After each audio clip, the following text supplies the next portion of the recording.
Assalamualaikum warahmatullahi wabarakatuh. Perkenalkan, nama saya Winda Herlawati dari semester 2B, Fakultas Hukum Universitas Surya Kencana. Di sini saya akan mereview pertemuan 13 dengan dosen pengampu Profesor Dr. Hajah Heni Nuraini SHMH bersama asisten dosen Dr. Emrendi Aridayandi SHMH. Di pertemuan ke-13 ini akan membahas tentang sifat melawan hukum. Sifat melawan hukum merupakan unsur objektif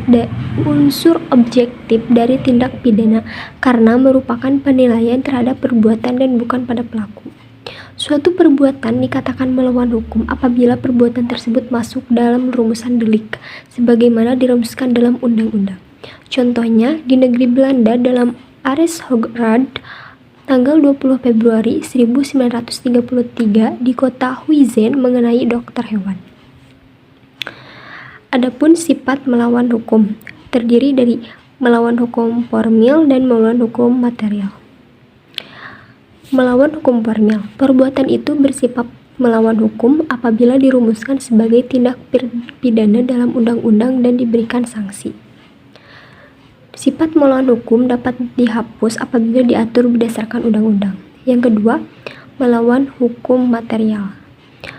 Bukan hanya berdasarkan undang-undang tertulis saja, tetapi juga berdasarkan asas-asas hukum yang tidak tertulis atau living law. Sifat melawan hukum dapat dihapus berdasarkan undang-undang dan aturan atau hukum yang tidak tertulis.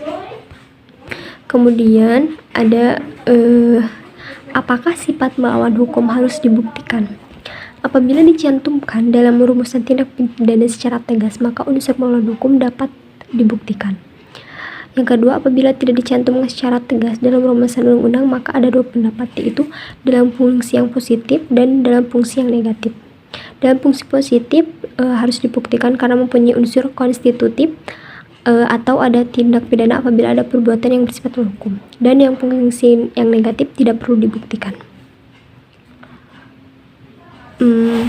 Rumusan sifat melawan hukum dalam undang-undang. Undang-undang mengatur istilah melawan hukum, alasannya adalah untuk adanya kekhawatiran apabila tidak diatur secara tegas, orang yang berhak atau berwenang untuk melakukan suatu perbuatan sebagaimana dirumuskan dalam undang-undang akan dapat dipidana.